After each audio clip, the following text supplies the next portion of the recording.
Muy buenas noches, bienvenidos a todos, bienvenidos al conversatorio TEA, un trabajo multidisciplinario. Para comenzar quisiéramos dar algunos mensajes importantes. Primero, desearles un feliz Día de la Mujer a todas las personas, a todas las mujeres presentes. Felicidades a cada una de ellas, creo que se merece un gran aplauso.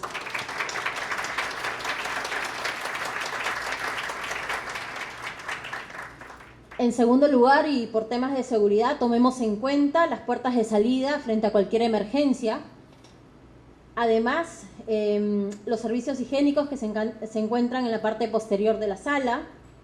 Y por favor, por respeto a los expositores y a los demás participantes, apaguemos o dejemos en modo vibrador nuestros celulares.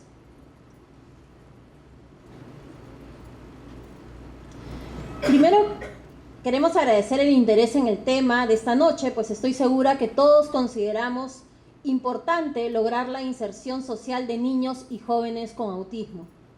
Este evento es posible con la colaboración de Voluntarios Telefónica de la Fundación Telefónica del Perú, Ideas y Sentidos, Centro de Desarrollo Integral de Niños y Adolescentes, y el Consejo Nacional para la Integración de la Persona con Discapacidad, CONADIS. Muchísimas gracias a todos los que han participado para hacer posible este conversatorio. En el mundo, 1 de cada 160 niños, aunque hoy el doctor Ampuero me corrigió y me dice que a nivel estadístico en el mundo es 1 de cada 100 niños, y en Estados Unidos, por ejemplo, es 1 de cada 44 niños, ¿no? Pero vamos a quedarnos con la cifra corregida de 1 de cada 100 niños y niñas tienen el trastorno del espectro autista, conocido como TEA, de acuerdo a los datos de la Organización Mundial de la Salud. En el Perú, más de 15.600 personas tienen TEA, y de esta cifra, el 90.6% corresponde a menores de 11 años, de acuerdo al MINSA. Sin embargo, creo que todos los que estamos aquí presentes creemos que las cifras son muchísimo más altas. Es por ello que esta noche quisiéramos abordar algunos temas de suma importancia para conocer más la manera en que este retraso en el neurodesarrollo afecta la forma en que una persona percibe y socializa con otras personas, cómo esta condición causa problemas de interacción social y la comunicación, y cómo este trastorno también comprende patrones de conducta restringidos y repetitivos. Al estar más informados como sociedad, podemos entenderlos mejor y contribuir con su desarrollo y su inclusión. A continuación, vamos a dar inicio a este conversatorio. La idea también un poco es que ustedes puedan participar esta noche. Así que va a haber micro abierto para ciertas secciones y en un momento les voy a comentar un poco cómo es la agenda. A continuación quisiera presentar a nuestros panelistas. En primer lugar está el doctor PhD Miguel Ampuero. Un aplauso, por favor, para el doctor.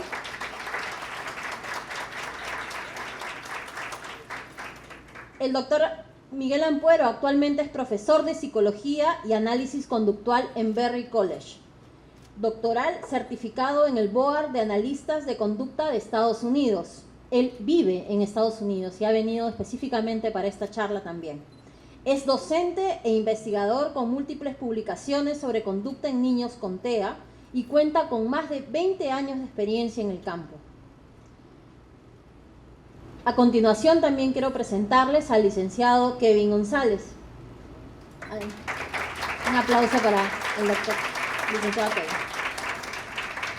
Él es tecnólogo médico en mención en terapia ocupacional, director general y fundador de Ideas y Sentidos, Centro de Desarrollo Integral del Niño y Adolescente, con más de 13 años de experiencia profesional. El licenciado González es especialista en el enfoque de integración sensorial avalado por la Universidad de California. Llevó prácticas avanzadas de tratamiento e integración sensorial en Los Ángeles, California, en el Centro Therapy West. Además, tiene formación en el enfoque Denver para la intervención temprana en niños dentro del trastorno de espectro autista o con retraso en el desarrollo, y una formación en el método SOS, Approach to Feeding, abordaje sensorial en problemas de alimentación infantil. Les quiero presentar un poco la agenda, que si bien estamos con un retraso de 15 minutos, estamos seguros que vamos a disfrutar absolutamente de esta charla. Vamos a llevar un poco la jornada de la siguiente manera. Primero vamos a abordar diferentes temas, ¿no? El primer tema que vamos a abordar es todo lo que son dificultades en la comunicación, lenguaje, interacción social en los niños, adolescentes con autismo, y vamos a tener ahí unos 15 minutos de intervención de ambos profesionales. Después de ello van a tener la oportunidad de haber 2 preguntas en el auditorio. ¿Ok? Vamos a tener el micro abierto para que ustedes puedan hacer una pregunta. Si es que veo que estamos a buen tiempo, entonces quizás podríamos tener más preguntas por sesión. Después vamos a ver el tema señales tempranas en niños con TEA. Vamos a tener también 15 minutos y una ronda de 2 preguntas de también 10 minutos. Después vamos a ver problemas de conducta en niños y adolescentes con TEA, la misma mecánica. Y finalmente algunos mitos. Queremos esta noche derribar algunos mitos, ¿no? Y finalmente vamos a hacer un cierre y despedida para poder terminar la jornada. Entonces, vamos a dar inicio oficialmente al conversatorio y vamos a tocar este primer tema. Este primer tema es sobre las dificultades en la comunicación, el lenguaje e interacción social en los niños y adolescentes con autismo. Y aquí vamos a ir primero con el doctor Ampuero. Doctor Ampuero, en su extensa experiencia en el campo, ¿cuáles dirían que son las mayores dificultades que presentan los niños y adolescentes con TEA en el campo de la comunicación? ¿Por qué es tan difícil desarrollar el lenguaje y la interacción social? Buenas noches. Bueno, en primer lugar, podríamos decir que el niño con autismo, dependiendo del caso, obviamente tenemos que considerar que es un espectro y que las diferencias comunicativas varían de caso a caso. En primer lugar, tenemos niños que pueden presentar con lenguaje vocal, tienen lenguaje de conversación, como en el otro extremo podemos tener un niño que es completamente, no habla, que no tiene lenguaje vocal. Dependiendo cuáles son las características que presenta el niño, pues puede presentar con déficits severos en la comunicación.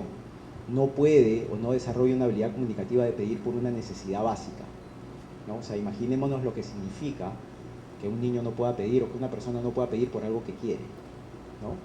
Esto no solamente es acompañado por esa específica falta de esta habilidad, sino también otras unidades de lenguaje funcional, como por ejemplo el nombrar cosas en mi ambiente, el responder a preguntas que me hacen, el poder repetir algo que me dicen, el seguir directivas o direcciones, que son habilidades muy, muy importantes en la interacción que tenemos con nuestro medio social, ¿no? Con mi medio.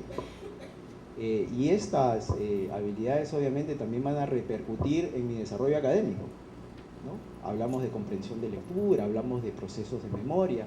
Estas habilidades básicas del lenguaje pues van a tener un impacto negativo, o la ausencia de estas unidades básicas del lenguaje van a tener un impacto negativo en el desarrollo de estas habilidades. Eso es pintando un perfil de cuáles pueden ser las carencias o las ausencias de habilidades que puede presentar un niño con autismo. Ahora, cada niño con autismo obviamente presenta con diferencias marcadas, ¿no? ¿Cuál es el impacto de esta falta o de la ausencia de estas habilidades? Que no voy a tener las herramientas necesarias para poder tener éxito en mi interacción con mi medio. No puedo pedir por lo que quiero. Entonces de repente el niño aprende efectivamente a pedir por lo que quiere por intermedio de una conducta inapropiada, ya sea la agresión, ya sea la autoagresión o alguna otra. ¿Por qué? Porque ha sido efectiva. Hago esto y me resulta, ¿no? Así que pues hay una variedad de habilidades que realmente impactan el desarrollo social del niño. Fuera de eso, pues tenemos algunas otras relacionadas con la falta de contacto visual, que es necesario para la interacción. Así que bueno, en su conjunto, estas habilidades definitivamente pues ponen bastantes barreras para la interacción social, para el desarrollo social y últimamente, ¿no?, la inclusión exitosa del niño en los medios que frecuenta, ¿no? Gracias, doctor Ampuero. Para el licenciado González, en su amplia trayectoria, ¿qué es el procesamiento sensorial y cómo influye los problemas que generan la información que es captada por los sentidos? Qué importante es esto. ¿Las dificultades en el procesamiento sensorial influyen en el desarrollo del lenguaje y comunicación? ¿Qué tal? ¿Cómo están? Buenas noches. Bueno, para empezar vamos a hablar un poco acerca de integración sensorial para tener una noción de cómo lo vamos a relacionar con problemas de lenguaje, ¿no? La integración sensorial o procesamiento sensorial, ¿no?, es un proceso, como bien dice el término, en el cual nosotros captamos estímulos del medio para poder responder ante las exigencias del ambiente de manera adaptativa, ¿no? Esto hace que, por ejemplo, nosotros funcionemos correctamente si tenemos un buen procesamiento en las diferentes áreas de nuestro desempeño ocupacional, sea en la escuela, sea en las actividades de vida diaria, sea en el juego, en la escuela, en las actividades de autovalimiento, que son las actividades de vida diaria, y también en la comunicación en lenguaje, ¿no? Ahora, ¿cómo se relaciona las dificultades de integración sensorial con el lenguaje? Ya sabemos que el lenguaje no solamente es una función cognitiva, sino también es una organización de nuestro sistema nervioso central. Entonces, de esta manera, necesitamos que también los estímulos que vienen hacia nuestro cuerpo, mediante los receptores, y dan una respuesta hacia nuestro sistema nervioso central, sea el correcto, ¿no?, y estos receptores capten bien estos estímulos para que vayan de manera correcta en nuestro sistema nervioso central y luego respondan de manera adaptativa.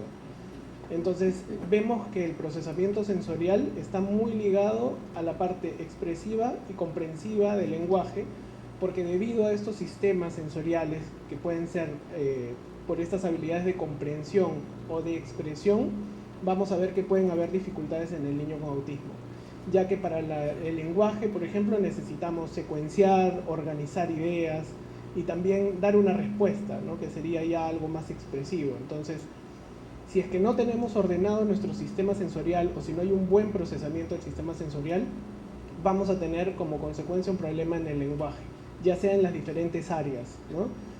Vemos que en la mayoría de niños con autismo puede haber una afectación en su lenguaje debido a que también ellos pueden presentar un déficit en el procesamiento sensorial. Entonces puede ser como una consecuencia, ¿no?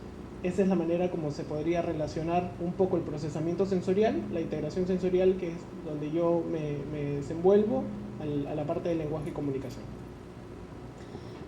Agradecemos a ambos profesionales. Entonces vamos a tener, hemos recuperado un poquito de tiempo porque han estado cortillos de tiempo. Tienen 7 u 8 minutos y han hecho unos 3 minutos cada uno. Así que tenemos un poquito más de tiempo de preguntas del auditorio. Entonces, por favor, levante la mano si quisiera hacer alguna pregunta. Ojo, en este tema estamos hablando sobre las dificultades en la comunicación, lenguaje e interacción social en niños y adolescentes con TEA. Si alguno tiene la pregunta, por favor, levante la mano para el micrófono. Listo. Aprovechemos, si tenemos dudas, este es el momento. Buenas noches. Quería preguntarle sobre la interacción social. ¿Hasta qué edad un niño que tiene TEA de cualquier nivel puede mejorar esta integración social? Tengo entendido que a los 7 años en un niño con TEA se produce un corte en las neuronas o algo así, no estoy muy segura, pero sí me han dicho que a esta edad ya el niño no puede seguir avanzando, ¿no? Y quisiera saber hasta qué edad un niño con TEA o un adolescente puede mejorar esto con las terapias. Gracias. Gracias por su pregunta. Bueno, yo lo consideraría eso como un mito. El desarrollo social de la persona no acaba, porque desde que nacemos hasta que fallecemos, estamos interactuando con nuestro medio. Entonces, al interactuar con nuestro medio siempre se presentan oportunidades para el desarrollo social, ¿no? Para el aprendizaje de habilidades que nos van a permitir, como te menciono, o como mencioné anteriormente, tener una interacción, un contacto social exitoso con nuestro medio, ¿no? Tener éxito en cuando yo me acerco a una persona. ¿Y qué es lo que pasa cuando me acerco a una persona? Le pido lo que quiero. ¿Y qué es lo que hace esa persona? Me da lo que quiero. O de repente le nombro a alguien algo que hay en mi medio, le escribo algo que hay en mi medio. Y la persona responde de una forma a este tipo de habilidad que estoy demostrando. O la persona me pregunta algo y yo se lo respondo. O sea que también le soy de valor a mi audiencia, al oyente. Entonces, el considerar que en algún punto del desarrollo la persona deja de desarrollar habilidades sociales, al menos en mi experiencia no he encontrado evidencia al respecto. Yo creo que continuamos desarrollando porque a medida que crecemos, a medida que desarrollamos, encontramos nuevos medios. Somos parte de nuevos medios que nos van a permitir desarrollar habilidades distintas también de contacto social. ¿Sí? Muchas gracias, doctor. Adelante con la siguiente pregunta. Donde tú quieras, Daniel, que hayas visto primero que levantaron la mano. Listo. Buenas noches. Soy profesora de primaria y este año tengo la acogida a un niño con este trastorno. Yo quisiera que me den algún consejo porque he visto que la interacción social tiene que haber algo del sensorial. ¿Cómo me ayudarían a identificar cómo comunicarme mejor con este niño, ¿no? Para que podamos llevar una clase, ¿no? O por lo menos comprender algo de la clase, ¿no? Ok, sí, justo cuando hacemos algunas visitas a los colegios, siempre conversamos con los profesores y siempre tratamos de identificar qué es una conducta que puede estar ligado a lo sensorial y qué es una conducta que puede estar ligado también a lo conductual, ¿no? Generalmente los problemas sensoriales pueden desencadenar problemas conductuales, pero siempre es bueno identificar qué es lo que está molestando al niño y en qué ambientes o eventos o actividades puede estar respondiendo el niño de manera adversa. Y para esto tenemos que saber cuál es el perfil sensorial del niño también. Tenemos que saber si el niño puede estar teniendo un registro muy alto de sensaciones en los diferentes sistemas, ¿no? Que pueden ser el sistema táctil, ¿no? Para ver toda la parte de manipulación de texturas, para ver toda la parte de interacción social también, porque siempre hay un contacto, ¿no? Con otras personas, o si hay algún problema a nivel vestibular, si hay algún problema a nivel auditivo, ¿no? También. Entonces, de esa manera nosotros podemos identificar qué es lo que está molestándole al niño, en qué eventos está molestándole al niño y cómo podemos ayudarlo. Lo mejor sería de que si identifican a un niño que tiene un problema, ¿no? De déficit en la parte de integración sensorial, puedan derivarlo a un profesional para poder sacarle un perfil sensorial y para poder ayudarlo mediante objetivos específicos, ¿no? Porque estas dificultades sensoriales pueden estar desencadenando problemas en su desempeño ocupacional o en su desempeño de autovalimiento de actividades de vida diaria, en este caso en la escuela, ¿no? No sabemos si también estas dificultades están afectando en la casa, ¿no? O en sus actividades para poder valerse en las diferentes áreas de desempeño ocupacional. Puede ser que le afecten el vestido, puede ser que le afecten la alimentación, puede ser que le afecten el juego, puede ser que le afecten diferentes áreas, ¿no? de su día a día, ¿no? Entonces, primero hay que saber cómo están esos sistemas sensoriales trabajando para poder ver cómo vamos a ayudarlo con respuestas un poco más altas. El doctor quiere también acotar al respecto. Voy a agregar un par de comentarios desde mi área, ¿no? Kevin tiene mucha razón en la que el primer punto, el primer paso a considerar es una evaluación, ¿no? Una evaluación en la que tenemos que ver cuál es el perfil de la conducta del niño, qué habilidades demuestra y cuáles son las barreras que presenta que no le permiten comunicar efectivamente. Cuáles son los repertorios que están presentes y cuáles son los repertorios que están ausentes. Una vez que se evalúa, una vez que se obtienen los resultados de esta evaluación, ¿no? El niño puede pedir sí, no, de forma no constante, no consistente, entonces se tiene que trabajar esta habilidad. O sea, esta habilidad tiene que ser un punto clave, crítico, del programa educativo del niño, del programa de intervención del niño. Se le tiene que enseñar al niño esta habilidad, ¿no? Fuera de eso, no solamente en cuestión de comunicación social pedimos, sino también tenemos otro tipo de conductas sociales relacionadas con interacción con nuestro medio. Entonces esas habilidades también se tienen que evaluar y se tienen que enseñar. El punto es que el programa educativo del niño tiene que considerar la enseñanza, el aprendizaje de estas habilidades críticas. No solamente en el salón, incorporando al padre de familia, a los profesionales relacionados, para que trabajemos juntos, ¿no? Estamos trabajando en un mismo programa, desde diferentes ángulos, ¿no? Traer al padre de familia para que nos promueva la continuación del servicio en la casa.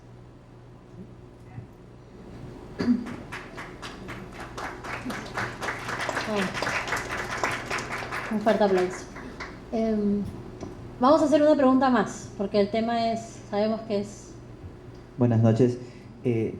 La pregunta era en relación desde la evidencia o su experiencia profesional, ¿a qué edad y qué consideraciones se deben tener en cuenta o hitos del desarrollo para poder comenzar a utilizar los sistemas de comunicación aumentativa alternativa? Excelente pregunta. Bueno, en primer lugar, la desviación del desarrollo social empieza... A ver, déjame empezar nuevamente. El primer marcador grande que existe es la ausencia de lenguaje o la deficiencia del lenguaje. Eso ocurre aproximadamente a los 24 meses, ¿no? A los 2 añitos, más o menos.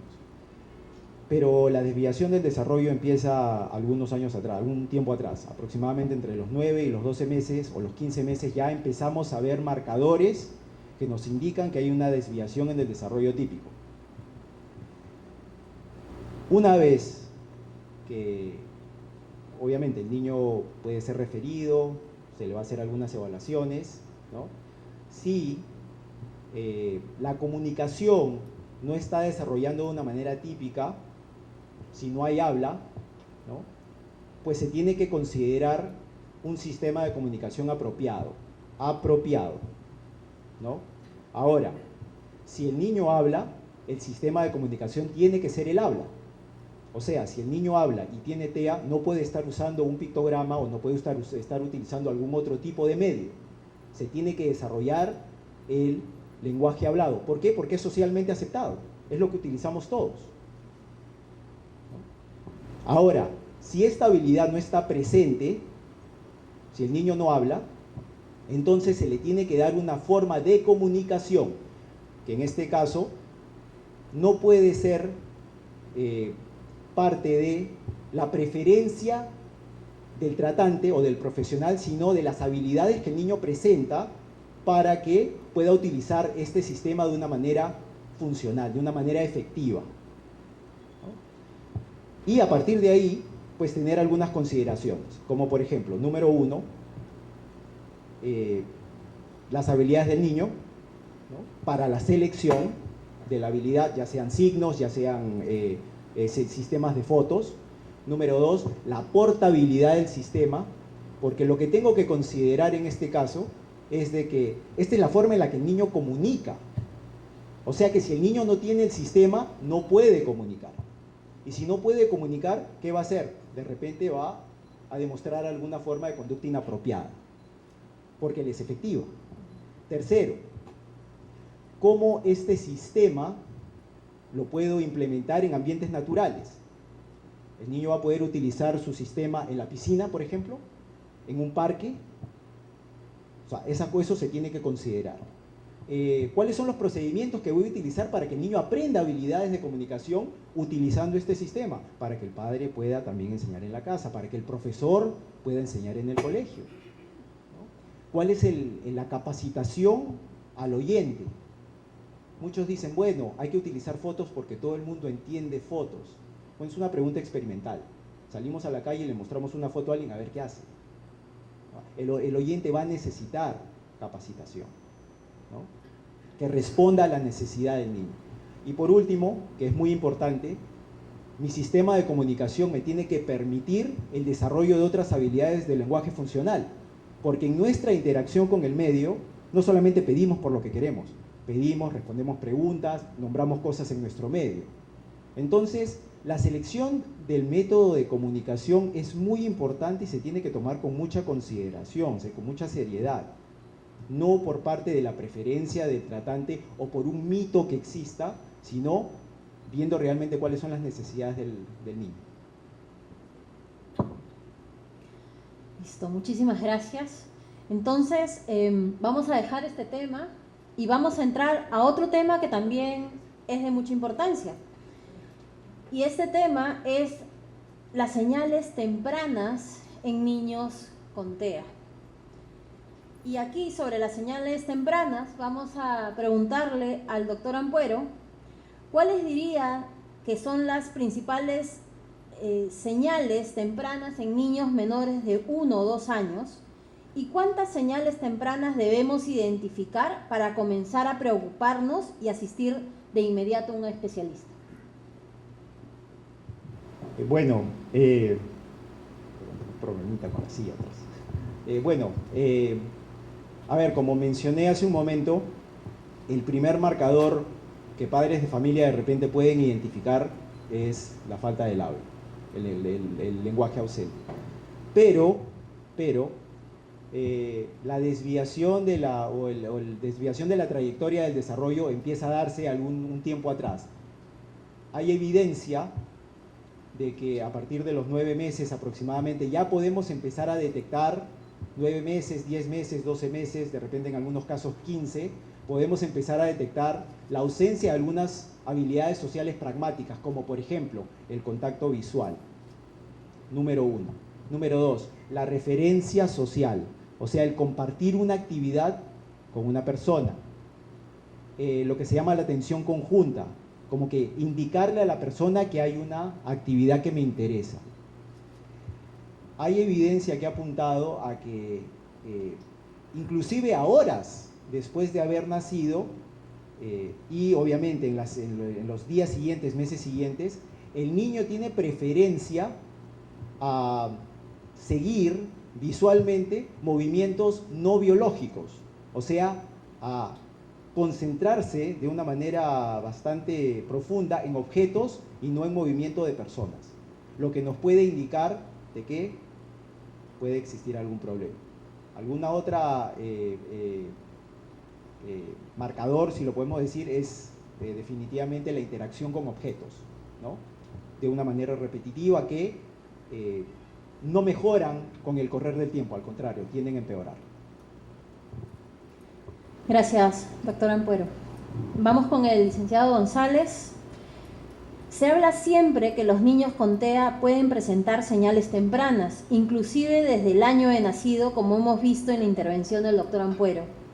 ¿Qué tan importante es una intervención temprana, doctor González, y por qué?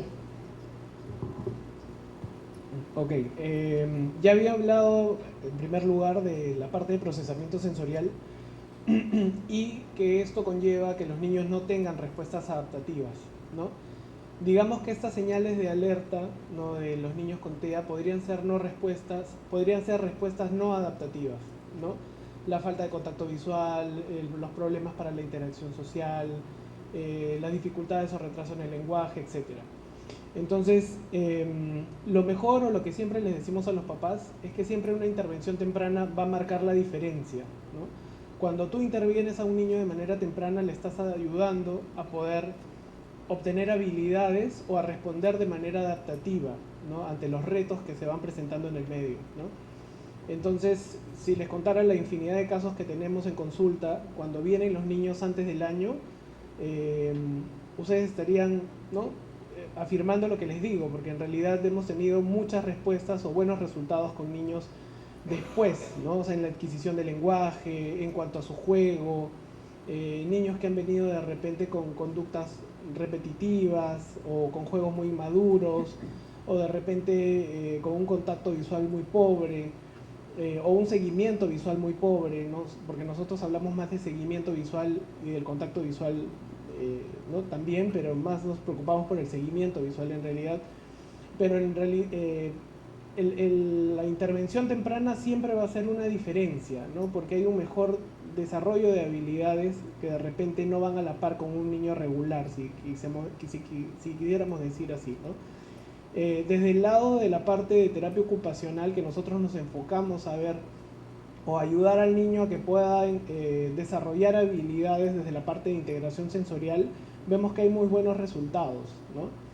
Porque comienzan a dar a estos niños estas respuestas adaptativas en la parte de diferentes sistemas sensoriales, en las respuestas en diferentes sistemas sensoriales, tanto en lo táctil, en lo vestibular, en lo propioceptivo, y esto como consecuencia dar respuestas a nivel de desempeño ocupacional, ya sea en los diferentes ámbitos que les he comentado, ya sea en el juego, ya sea en la parte de actividades de vida diaria, en cuanto a la parte de interacción social, en casa, en la escuela, etcétera.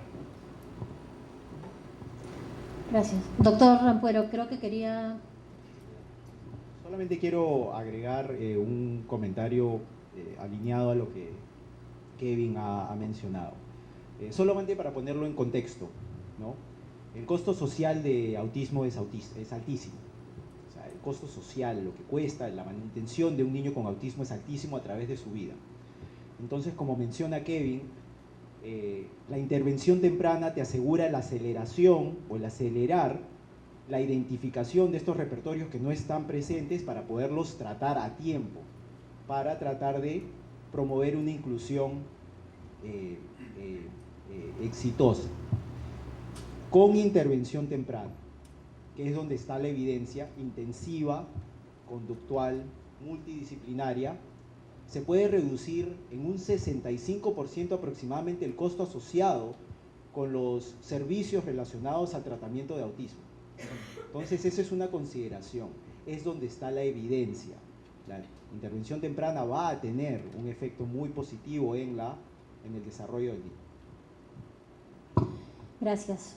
Entonces ahora vamos a pasar a las preguntas del auditorio. Como tenemos un tiempo adicional, vamos a realizar hasta 4 preguntas de acuerdo a cómo vamos con los tiempos. Entonces, por favor, levanten la mano quienes quieren hacer preguntas relacionadas a las señales tempranas en niños con TEA.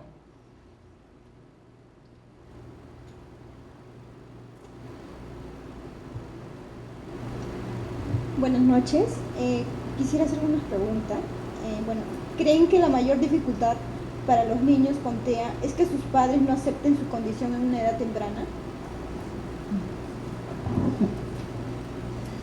Ya, nosotros, desde mi punto de vista, desde el lado terapéutico, nosotros tenemos muchos niños que al principio vienen con familias que no aceptan una condición del niño, ¿no?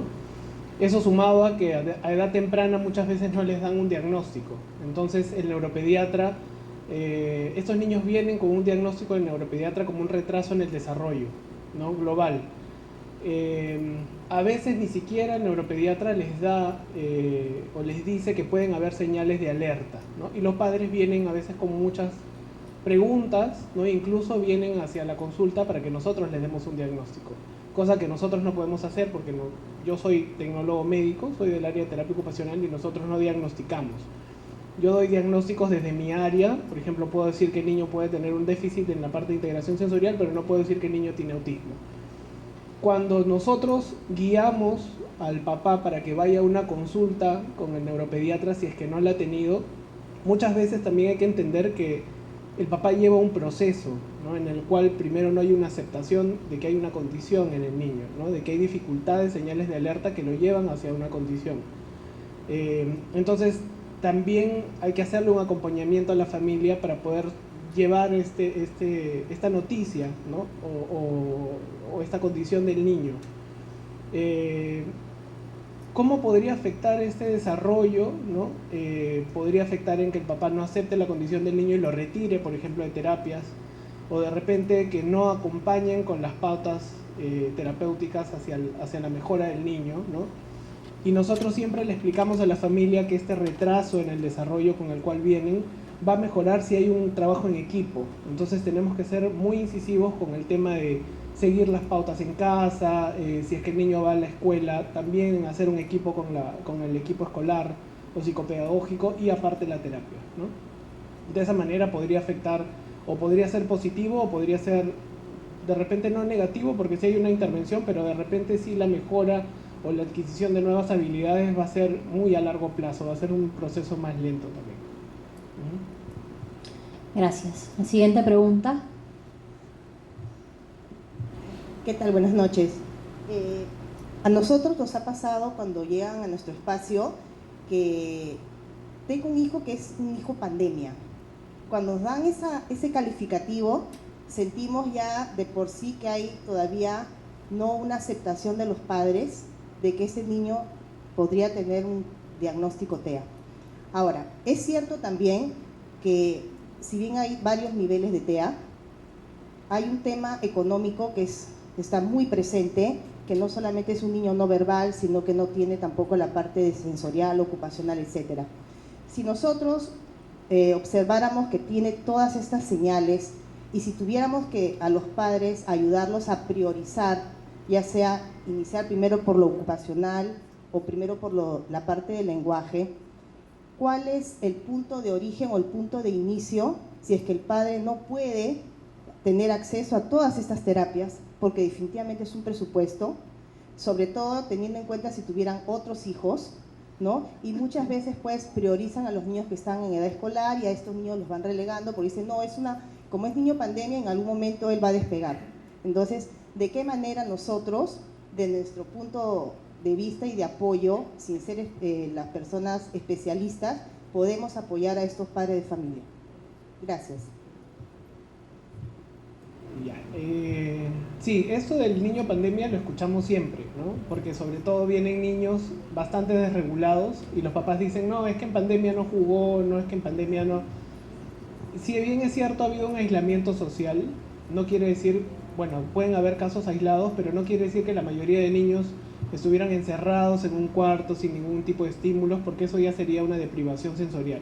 Ellos estuvieron con sus papás, hicieron actividades en casa, quizá también los papás tuvieron actividades extras y los niños aparte en la escuela, pero no fueron niños que fueron deprivados sensorialmente en su totalidad, sino que algún estímulo por parte de los padres recibieron que no ha sido una estimulación normal, digamos así, ¿no? Porque todo fue dentro de casa, pero de todas maneras hubo algo, ¿no?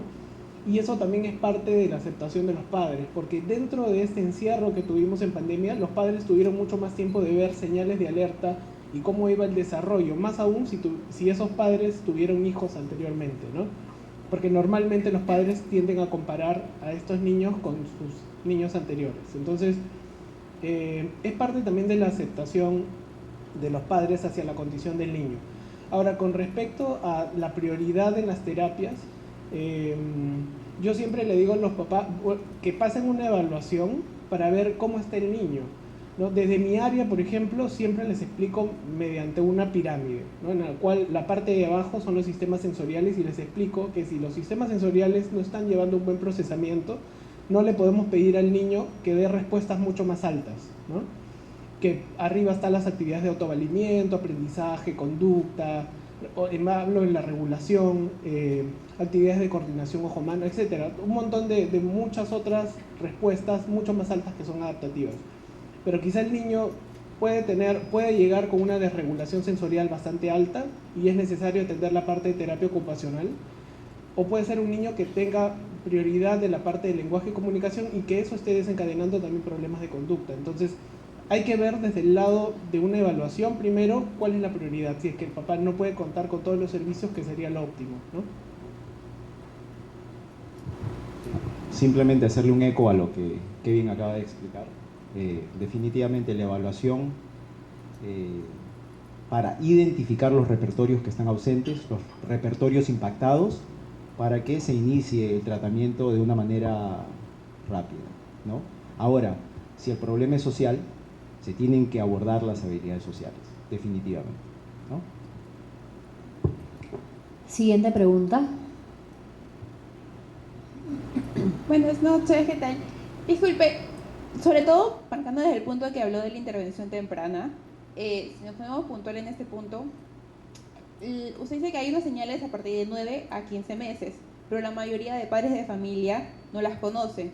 Y si bien es cierto, los padres sí tienden a comparar a sus hijos, cuando hay una característica o un comportamiento diferente, pues lo justifican con que cada niño es diferente. Entonces, si la intervención temprana mayormente se da en niños con diagnósticos conocidos como síndrome de Down, y etcétera, no sé si la estimulación temprana, que aunque no es exactamente igual, sería un buen indicador para que los niños desde temprana edad comenzaran. Gracias. Buena pregunta. En primer lugar, lo vamos a poner de esta forma. No hay tiempo que perder. Él espera que va a hablar, estos marcadores van a desarrollar. Ya no estamos en esa posición, dado los índices de diagnóstico, ya no estamos en esa posición para ver qué puede pasar. Eso es como tirar una moneda al aire, ¿no? Creo que en los controles pediátricos que el niño tiene, el pediatra, al detectar algún tipo de diferencia o algún tipo de desviación, tiene que definitivamente derivar. Ahora, no es necesario un diagnóstico para empezar intervención temprana, ¿no?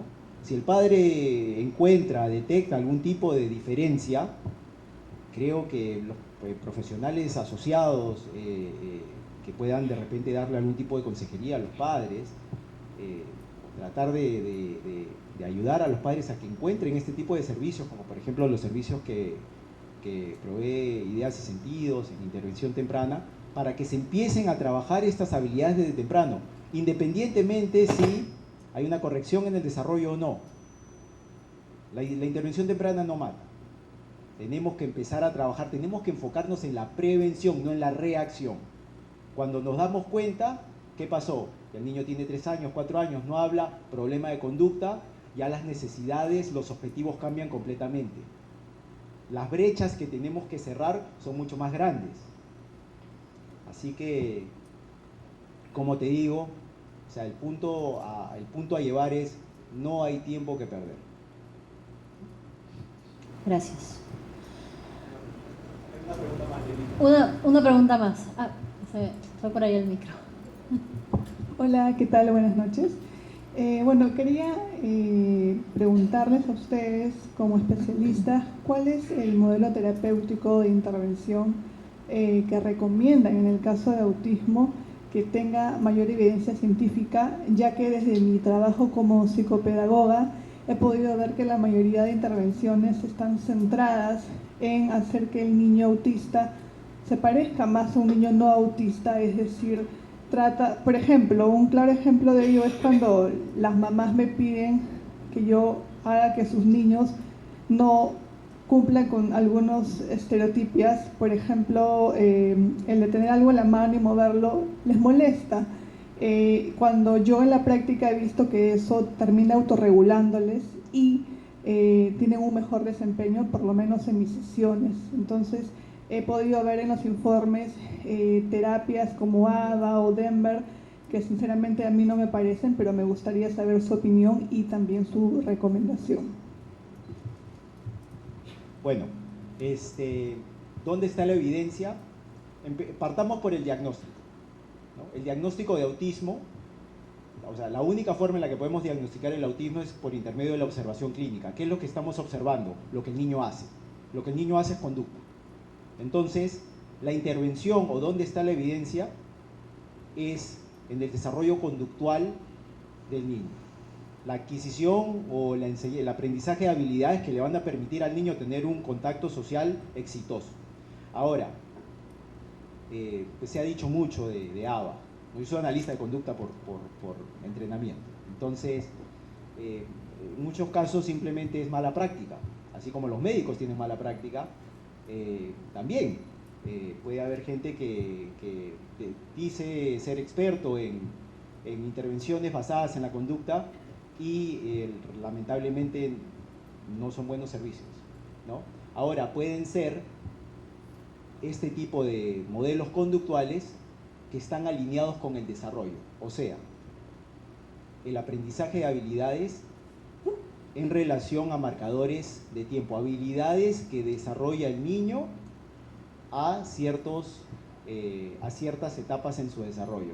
Ahora, una cosita más. No solamente eso, sino que no solamente el desarrollo masivo de habilidades, sino la enseñanza de habilidades bajo los contextos en los que esas habilidades se tienden a desarrollarse.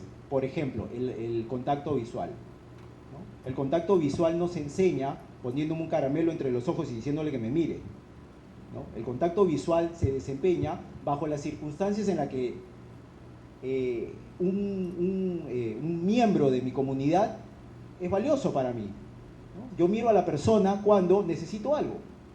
Yo me le acerco a la persona cuando necesito algo. Entonces, los principios de la conducta nos pueden ayudar a establecer estos patrones de conducta bajo las circunstancias en las que estas habilidades se desarrollan. Muchas gracias.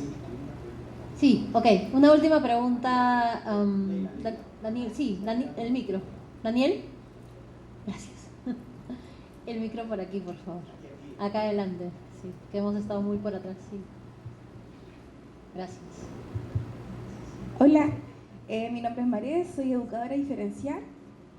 Quería hacer una pregunta con respecto a su experiencia para ambos, si han podido observar la dinámica que ocurre entre el uso excesivo de pantallas y la dificultad y la habilidad de los estudiantes que ya están pesquisados que presentan autismo, y las diferencias que hay entre un sujeto, un estudiante que no presenta un uso constante de pantalla a uno que sí, y cómo esta puede ser una señal también para un futuro niño que yo pueda estar observando, no sé, o pesquisando, que pueda tener un TEA o no.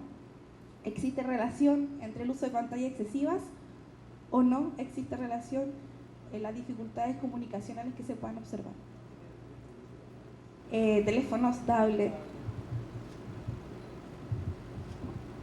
A ver,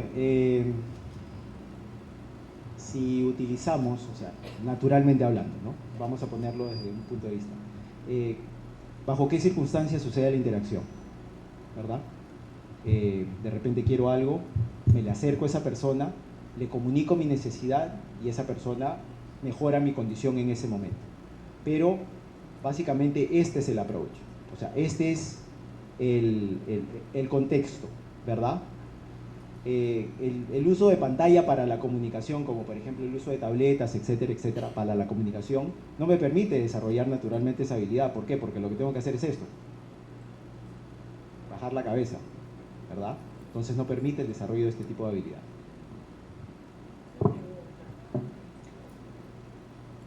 Sobre el tema. Ok.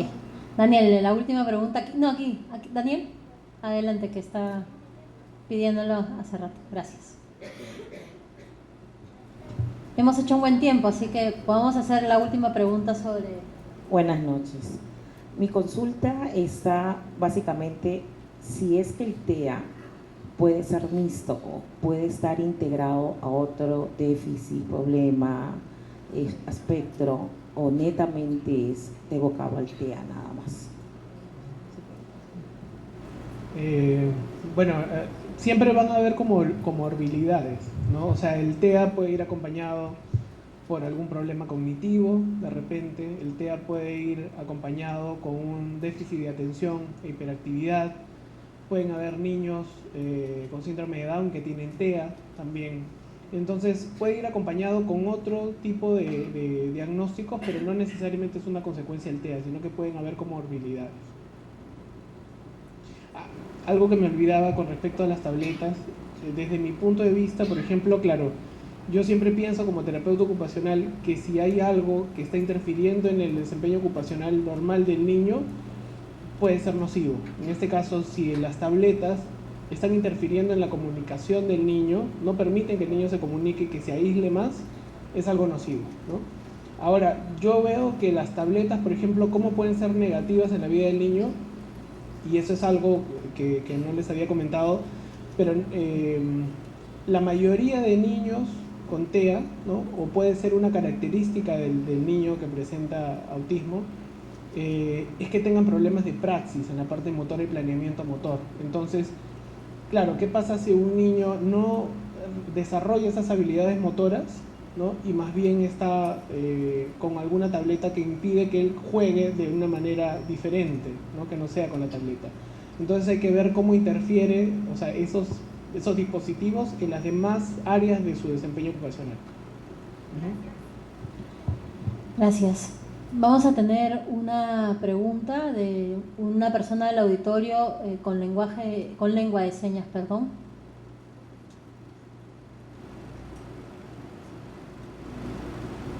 Sí, yo le interpreto en voz. Buenas noches con todos. Quería preguntar, mi nombre es Rosario, trabajo como tecnóloga médica en terapeuta de niños, de jóvenes y también de adultos, y también con personas con discapacidad auditiva, visual, y también personas con autismo y otras personas con retardo mental. He visto también y he conocido a lo largo de mi trabajo de hace años personas con problemas en autismo, en el problema de cómo reconocer el diagnóstico. Déficit de atención, aquellas personas que tienen mucho déficit de atención, pero no es solo un tiempo, sino es años y años y años. Es muy difícil de hacerles el tratamiento, cómo se puede hacer, algún consejo o algún sistema de conversación con dibujos o un sistema que ustedes puedan, un sistema metodológico que pueda ayudar a que el niño esté más atento, ¿no?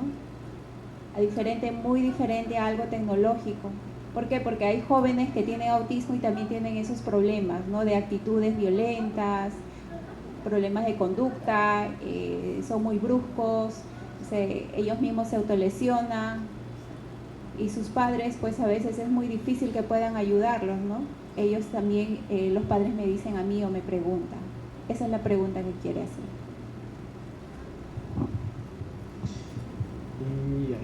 Ok, nosotros siempre cuando recibimos un niño que tenga TEA o no, si tiene un problema de hiperactividad que es más puntual a la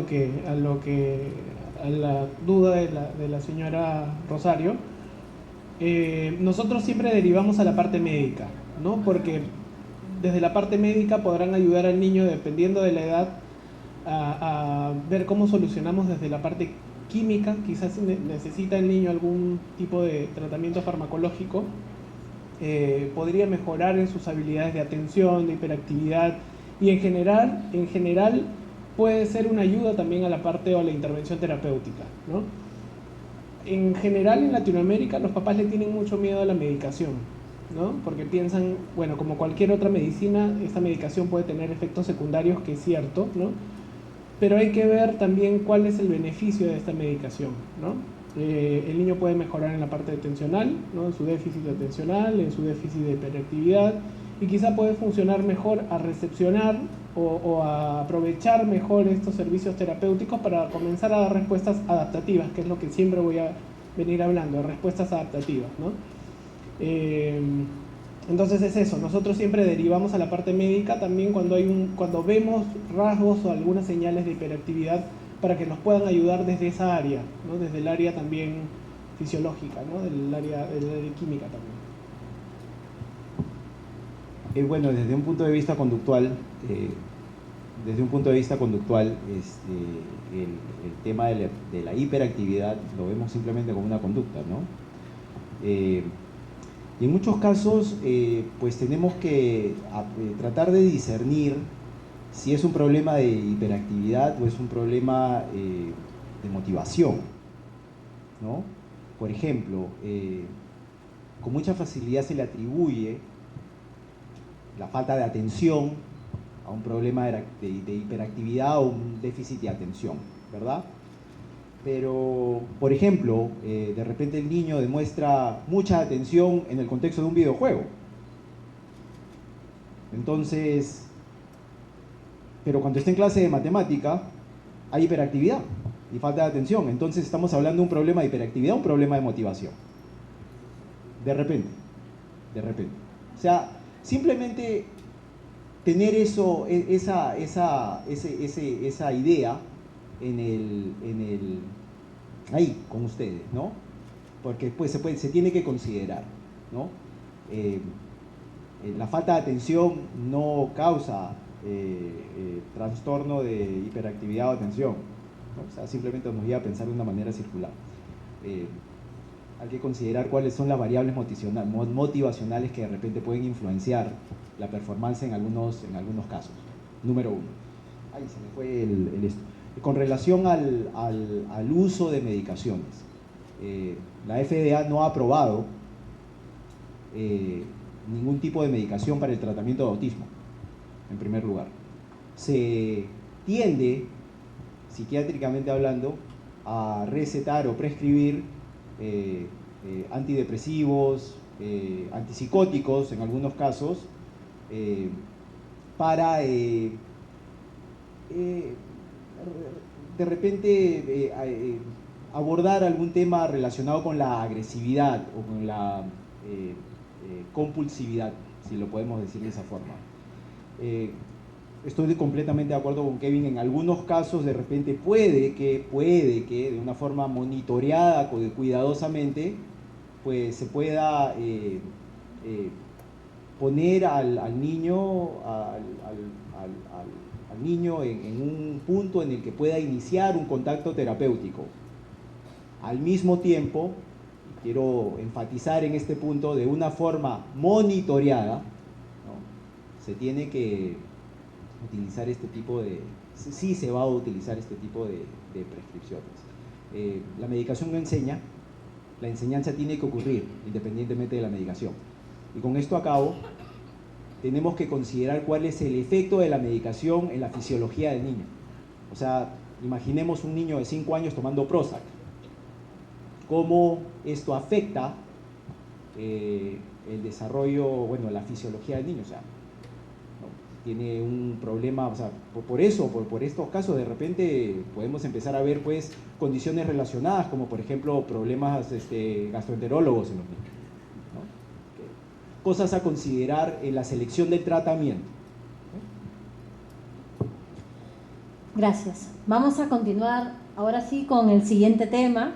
Y el siguiente tema también es bastante interesante, porque vamos a hablar sobre los problemas de conducta, ¿no? Que creo que a muchos de los que estamos presentes nos interesa bastante.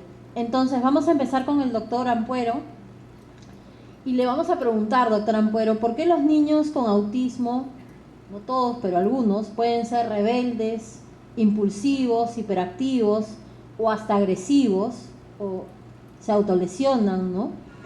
¿Por qué es probable que los niños con autismo desarrollen conductas inapropiadas? Tocaron en el corazón ahí. Bueno, para responder directamente la pregunta, la última pregunta que hace Leila con relación a... ¿La pregunta es? ¿Por qué es probable que los niños con autismo desarrollen conductas inapropiadas? Porque son efectivas. Lo hago porque el desarrollar o el demostrar esta conducta inapropiada mejora de alguna manera mi condición, momentáneamente. Por ejemplo, la falta de comunicación. En muchos casos, el desarrollo o el establecimiento de un problema de conducta puede estar relacionado con una habilidad comunicativa. Sirve una función comunicativa. El niño aprende a conseguir lo que quiere por intermedio de una conducta socialmente no apropiada, que puede ser en estos casos un grito, una pataleta, agresión, autoagresión o algunas otras formas que podamos ver. Se escapan, salen corriendo, ¿no? El problema de conducta ocurre siempre por una razón, siempre hay una causa para el problema de conducta. Tenemos que evaluar cuáles son las circunstancias bajo las cuales el problema de conducta ocurre. ¿De qué manera se beneficia el niño demostrando una conducta inapropiada? ¿Qué resulta de desarrollar una conducta inapropiada? Por ejemplo, quiero un caramelo, por dar un ejemplo, ¿no? Araño a Kevin y Kevin me da un caramelo. Entonces, ¿qué es lo que aprendo? Que arañando recibo el caramelo. Kevin de repente me dice que tengo que hacer una tarea, me voy corriendo, o boto las cosas de la mesa y ya no tengo que hacerlo. O de repente muestro una conducta agresiva y ya no tengo que hacerlo. Entonces, ¿qué aprendo? Bajo esas circunstancias, que demostrando una conducta agresiva, no tengo que completar algún requerimiento. O de repente Kevin está conversando, y a mí me gusta conversar con Kevin, y como Kevin no me está dando atención, grito, ¡ah! Y ahora Kevin me dice, Miguel, ¿qué te pasa? Ahora me está dando atención. Entonces, bajo esas circunstancias, aprendo a que el gritar lleva a conseguir lo que quiero. Entonces, el problema de conducta definitivamente sirve como un vehículo, un método efectivo de conseguir lo que yo quiero. Ahora, hay otras conductas que pueden ser consideradas estereotípicas también, que pueden interferir con el aprendizaje, como por ejemplo, pues, ritualísticos, inflexibilidad, ¿no? Los cuales, pues, se tienen que enseñar, ¿no? Si el niño está desarrollando, está demostrando un patrón de conducta inapropiado que sirve la función comunicativa, mi programa de intervención tiene que enfocarse en la enseñanza de la comunicación, establecer un repertorio que le permita al niño conseguir lo que conseguía, que compita directamente con el problema de conducta para conseguir lo que el problema de conducta le producía. Ahora lo hago de una forma más apropiada y consigo lo que quiero. Gracias. Vamos a preguntarle al licenciado González. Sabemos que los niños tienen dificultades en el procesamiento sensorial. ¿Podría decirnos cómo esto influye en la participación de sus actividades diarias y qué perfiles puede haber? Ok, sí, como bien había dicho, el procesamiento sensorial, ¿no? el déficit en el procesamiento sensorial puede tener como consecuencias dificultades en su desempeño, ¿no? Y esas dificultades en el desempeño desencadenan en un problema de conducta también, porque ya ha explicado el doctor Ampuero que nosotros nos movemos en base a la conducta, todo es conducta en realidad, pero puede haber un trasfondo en el problema de conducta del niño, sea con TEA o no sea TEA o no sea TEA, ¿no? Los perfiles sensoriales que nosotros manejamos son unos perfiles que pueden ser de una hiperrespuesta, cuando el niño tiene un registro muy alto a los estímulos que vienen hacia el cuerpo del niño, hacia todo su cuerpo, o un perfil de hiporrespuesta, que puede ser un niño que tiene un bajo registro y no está respondiendo igual de la misma manera o no esté dando esas respuestas adaptativas ante los retos del medio, ¿no? Por ejemplo, tocando un poquito el tema de la maestra que me hizo la pregunta hace un rato, de un niño que podría tener problemas sensoriales. En el colegio a veces vemos niños que pueden tener una hiperrespuesta a nivel de sistema táctil, por ejemplo, ¿no? Entonces, ¿qué pasa cuando tienes una hiperrespuesta a nivel de sistema táctil? Te molestan mucho los estímulos que vienen hacia ti, como por ejemplo los estímulos de tacto, el que te toquen, el de repente participar en actividades escolares como la manipulación de ciertos materiales. Entonces podemos tener niños que no participan, niños que de repente son agresivos como una respuesta ante esta hiperrespuesta porque muestran un desconcierto de repente con este tipo de perfil. Niños agresivos, niños que pegan, niños irritables, lloran, no quieren participar o a veces un poco más fuerte ya ni siquiera quieren ir al colegio, ¿no? Porque de repente la maestra no lo supo leer y al contrario de entender estos problemas sensoriales, de repente lo obligó a hacer una actividad que a él no le gustó, ¿no? Sin saber que podía tener un problema sensorial de trasfondo, ¿no? Igual puede deberse a un problema de la parte vestibular. Quién sabe si este niño experimentó un estímulo o un estímulo sensorial en la parte vestibular, por ejemplo, ya sea se subió a un columpio y se cayó, ¿no? O le dieron muy fuerte en el columpio, hizo algún cambio de postura de cabeza, o etcétera, ¿no? Diferentes estímulos que pueden haber en los diferentes ambientes. Entonces ya crea una mala experiencia y también puede desencadenar un problema de conducta o un problema en sus actividades de vida diaria, ¿no?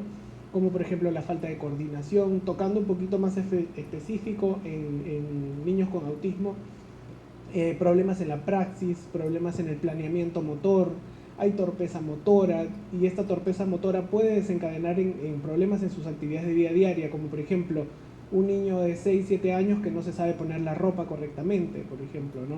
Un niño de 8, 9 que no se sabe atar los pasadores, o tienen problemas de escritura, ¿no? O tienen problemas de lectoescritura, ¿no? O tienen problemas para poder autovalerse en alimentación, por ejemplo, tienen problemas de coordinación ojo-mano y no saben utilizar una cuchara.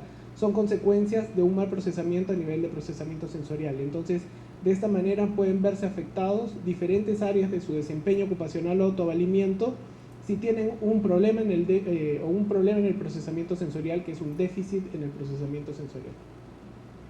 Gracias. ¿El doctor Ampuero quiere acotar algo? Sí, justo continuando con lo que Kevin mencionaba, la persona, ¿no? Lo rico de esta conversación es que somos profesionales que trabajamos en diferentes áreas, pero trabajamos juntos. Desde mi óptica, la persona no se manifiesta en una forma de aspiradora. No me comporto hacia adentro, me comporto hacia afuera, ¿no? Siempre lo que hago va a tener una respuesta en mi medio, ¿no? Te hago así, me sonríe, te hablo, me respondes, ¿no? Entonces, lo mismo sucede con el problema de conducta. El problema de conducta produce una respuesta del medio que lo puede mantener, ¿no? Y si lo mantiene, si consigues lo que quieres, muy probablemente lo vas a seguir haciendo, porque te es efectivo. Ahora, lo más importante que tenemos que entender en este caso es que el problema de conducta no tiende a mejorar, tiende a empeorar. Y la única forma en la que realmente podemos llegar a reducir el problema de conducta es enseñando habilidades que compitan con el problema de conducta. Gracias. Entonces, dicho esto, vamos a pasar algunas preguntas del auditorio sobre problemas de conducta, y el caballero de blanco alzó primero la mano y después el caballero de lentes del fondo también como segundo. Tercera, la señorita que está de cabello rojo. Listo, adelante. Buenas noches. La pregunta que tengo ahorita más fresca es ¿cómo hago que compita con la conducta? No, eso es lo que tengo, porque desde que lo mencionó primero me da vueltas en la cabeza. Claro, obviamente. Cuando digo competir con la conducta es ¿qué es lo que produce? ¿Entiendes?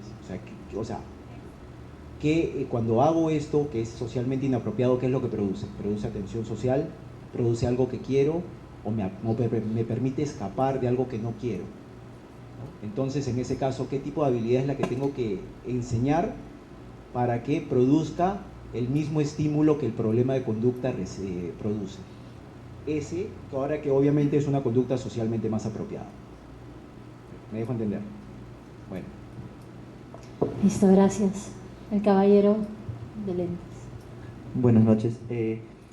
La pregunta básicamente es sobre estrategias de intervención, específicamente en conductas autoagresivas o agresivas. Si bien es cierto, para ello es importante el perfil de cada conducta, ese es el análisis funcional que ya mencionaba el especialista. Sí me gustaría saber desde la experiencia del doctor, cuáles, digamos, son las estrategias con mayor evidencia o que nos van a ayudar a poder hacer una mejor intervención. Pues, a ver, en el desarrollo de un plan de manejo de conducta, en primer lugar, ¿no? O sea, cuando hablamos de intervención basada en la conducta, en una intervención conductual, ¿no? Tenemos que identificar tres aspectos, ¿no? Primero, ¿cuál es el problema de conducta? Obviamente la función, ¿no? ¿Qué es lo que la mantiene? ¿No? ¿Bajo qué circunstancias ocurre y qué es lo que la mantiene? Identificar prevenciones, medidas de prevención que van a incluir la enseñanza de una habilidad que compita, ¿no? Y esto es donde nos tenemos que enfocar, en la prevención, porque una vez que el problema de conducta ocurre, vamos a responder de alguna forma. Desde un punto de vista de un ámbito conductual, pues lo que quieres en este caso es que una vez que el problema de conducta ocurre, que no contacte la consecuencia que la mantiene, la extinción. Lamentablemente la extinción, ¿no?, genera algún tipo de efecto inmediato que puede ser un tanto peligroso, y sin capacitación correcta o debida, esto puede resultar en algo peor, ¿no? Entonces se tiene que basar la intervención en el desarrollo de esta habilidad que compita con la conducta, obviamente, ¿no? Más o menos por ahí pasa la cosa.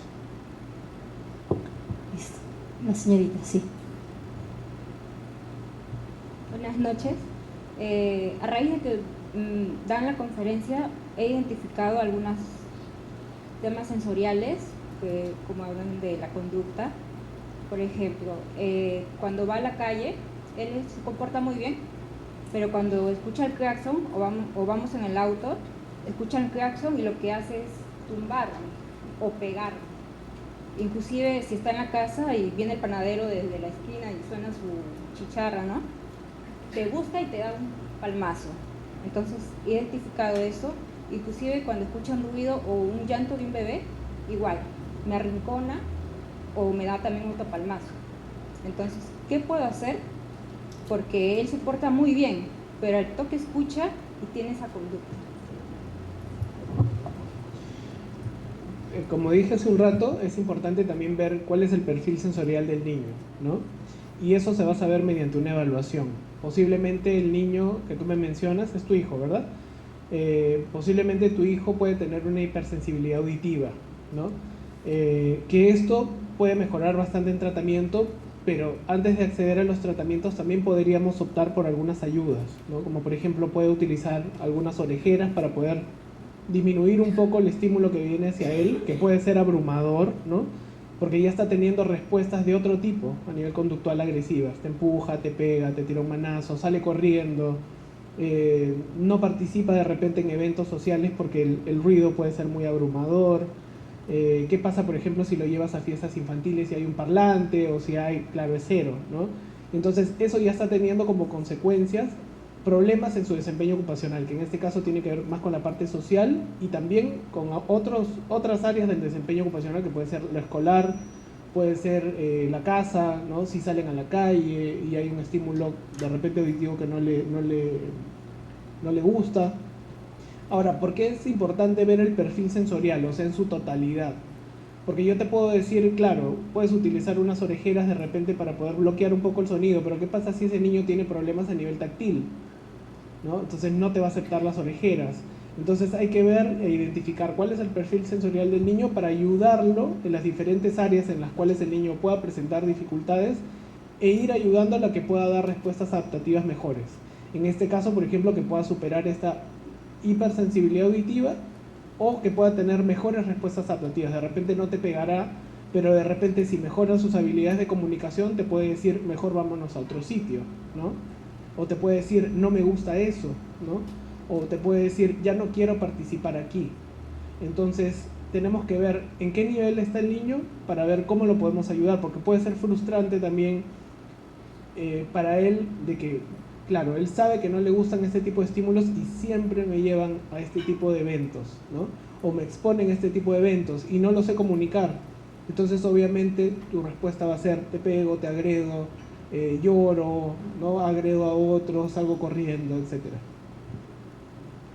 Gracias. ¿Una pregunta más? Sí, la señorita. Exacto. Gracias. Hola, ¿qué tal? Buenas noches. Hablando del tema de intervención, entiendo que hay varios enfoques conductuales para poder intervenir, como el ABA, el Denver.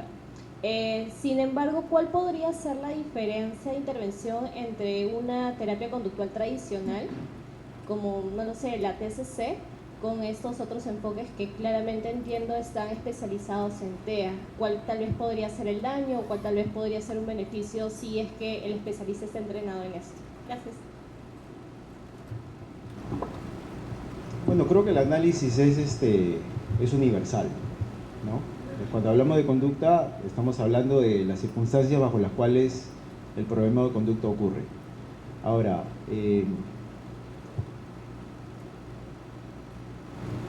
como te digo, ¿no? Independientemente del modelo terapéutico que utilices, ¿no? Ya sea tradicional, Denver, que al final de cuentas estamos utilizando los principios de la conducta e intervenciones que derivan de los principios para mejorar habilidades y para de repente reducir algunas tendencias que no son apropiadas, el análisis es el mismo, ¿entiendes? vas a utilizar posiblemente desde un punto de vista conductual refuerzo diferenciado para habilidades adaptivas, vas a tratar de extinguir algunas conductas no apropiadas, pero tenemos que tener en consideración cuán posible es implementar este tipo de intervenciones, específicamente y especialmente cuando estás hablando de conducta agresiva, cuando estás hablando de conductas violentas, ¿no? ¿Cuál va a ser como que el efecto secundario, el efecto inmediato de estas intervenciones, ¿no? Porque no solamente tengo que considerar que la conducta no debe contactar la consecuencia que la mantiene, sino que también que la gente que trabaja con el niño pues lo haga de una manera consistente, ¿no? O sea, y que tampoco se ponga en peligro se pueda dañar la integridad de la persona. Entonces, esas son consideraciones que tenemos que tener en cuenta como profesionales en la selección de la intervención. ¿En qué situaciones es apropiado utilizar esta intervención u otra, ¿no? Ahora, el niño tiene derecho, la persona tiene derecho a una intervención efectiva. Entonces, el equipo tiene que determinar cuál es la intervención más efectiva. Si el niño de repente está utilizando un patrón de conducta que es demasiado agresivo, que pone en peligro su integridad, se tiene que considerar y se tiene que actuar inmediatamente. De repente, en algunos casos, con medidas restrictivas, un poco más, ya que si no se actúa de esa forma, la persona puede tener un problema mucho más grande. Quiero enfocarme en lo otro ahora, que es, podemos trabajar y podemos hacernos unos expertos en terminar el problema de conducta, pero si no aprendemos, si no enseñamos habilidades que compitan con el problema de conducta no para. Tenemos que enseñar habilidades, ese tiene que ser el enfoque. Mientras que no se enseñen esas habilidades, el problema de conducta va a seguir ocurriendo. Gracias. Una pregunta más. Vale. Sí, no, la señora de... Adelante, adelante. Buenas noches. Quería preguntarles si todas las conductas estereotipadas o repetitivas pueden ser consideradas conductas problemáticas. Porque, por ejemplo, un par de ejemplos que he visto yo, un niño que camina, ¿no? O sea, de repente está tranquilo y empieza a caminar de adentro para afuera, de adentro para afuera. Y la familia, lo que he observado es que le dicen, no camines, quédate tranquilo, ¿no? En otro caso, un niño más pequeño, lo que yo veía en el nido es que se hacía esto. No me parece que fueran conductas problemáticas, pero ¿qué efecto tiene el cortarle esa expresión, ¿no? Si pueden ponernos más ansiosos, de repente pienso, necesitan desfogar, caminar, ¿no? Gracias. A ver, desde mi óptica, lo que yo podría aportar ahí es, sí, es una característica, ¿no? Y se convierte problemática en el punto en el que el desarrollo de esta conducta impide al niño interactuar de una manera exitosa con su medio, o interactuar de una forma exitosa en el contexto del juego, o en el contexto de la interacción. No puedo completar una actividad que me va a generar un beneficio porque estoy repetidamente en este tipo de actividades. O sea, interfiere con el aprendizaje o con el desarrollo de alguna otra actividad que me va a generar algo mejor, que es un desarrollo social, una aprobación social, etcétera, etcétera. Ese sería el análisis que yo le daría. ¿Eso no es bueno para la autorregulación de algunas alternativas? Donde hay intervenido Sí, podrían ser algunas reacciones o conductas de autorregulación, dependiendo, pero como bien dice el doctor Ampuero, si es que estas estereotipias interfieren en su desempeño ocupacional normal, ya es un problema, ¿no? Ahora, también pueden haber estereotipias que pueden ser señales de comunicación. y cortarla sería como cortar la comunicación con el niño, pero hay que identificar qué tipo de estereotipias también son, ¿no? Si esas estereotipias no tienen funcionalidad alguna, bueno, podríamos derivarlas hacia alguna funcionalidad, que es lo que hacemos, por ejemplo, nosotros cuando hay intervención en la parte de procesamiento sensorial, que utilizamos mucho el juego, ¿no? Porque el desempeño ocupacional del niño es el juego, el principal. Entonces tratamos de como que encaminar esa conducta estereotipada a algo mucho más funcional, que es lo que tratamos de hacer, ¿no? Y darle algún sentido de repente. Sé que hay muchas preguntas en el auditorio. Yo quisiera agregar un puntito aquí, Leila, si me permites. Sí. También queremos considerar lo siguiente, que es importante, y esto toca un puntito, un botón rojo ahí, que es cuál es el impacto social de que la persona desarrolle este tipo de conductas, ¿no? Por un lado escuchamos, bueno, la persona es así, hay que aceptarlo. Y por el otro lado, pues, yo no creo que el medio acepte muchas de estas cosas. O sea, el medio va a decir, ¿qué está pasando? ¿Por qué cosa? Esa va a ser la respuesta del medio. Entonces, obviamente, o sea, somos seres humanos, tenemos derecho a hacer lo que queremos, lo que nos genera placer, pero al mismo tiempo tenemos que darle las herramientas a la persona a que pueda disfrutar de este tipo de placeres, si lo podemos decir, bajo las circunstancias que son apropiadas, ¿no? Y que no interrumpan o que no interfieran con el desarrollo de las habilidades funcionales. Vamos a la señora de negro que hizo... Y la última es la señora que está en la esquina del cabello rojo, que alzó la mano. Ella, exacto. En problemas de conducta van a ser las últimas dos intervenciones. Adelante. Ok, muchas gracias, buenas noches. Soy Doris Díaz y tengo un hijo con TEA de 16 años actualmente. Y bueno, estaba escuchando atentamente todo en cuanto a las conductas, ¿no?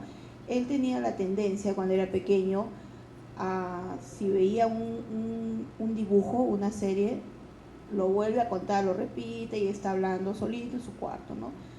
Se estabilizó en cuanto a ello, estuvo muy bien. Luego, pues hace 2 años que falleció mi esposo, él nuevamente como que se retrajo, ¿no? Y empezó pues a estar en sí mismo, ¿no? Pero ahora, ahora está emocionado porque va a entrar a 5º año secundaria. Y hace un mes, más o menos, empezó nuevamente con esta conducta, habla fuerte. Y, por ejemplo, hoy día se levantó 5:30 porque teníamos que ir a un lugar. Y ni bien se levanta, empieza a hablar de la serie que vio, ¿no? Y lo habla fuerte en el baño y está hablando. Yo lo he observado, después cuando se va en el trayecto a la academia o donde él tenga que irse, se va hablando, ¿no? De sus series, de sus animes que ve. Entonces, bueno, yo le hablo, él sí responde y a veces dice, no sé, simplemente pues quiero decirlo, ¿no? Pero lo que usted acaba de decir hace un instante es de que yo lo puedo aceptar, mi familia, ¿no? Le podemos decir, baja un poco tu voz y todo ello, ¿no? Pero afuera, externamente, es distinto, ¿no? Entonces, ¿cómo puedo hacer para regularle eso, ¿no? Él es muy funcional, va a un colegio de básica regular, es muy independiente, ¿no? Pero nuevamente ha adoptado esa conducta. No sé a qué se pueda deber, ¿no? Gracias. No, de qué, encantado. A ver, obviamente tenemos que empezar a considerar cuáles son las barreras, las habilidades y las barreras que tiene el niño o la persona, en este caso.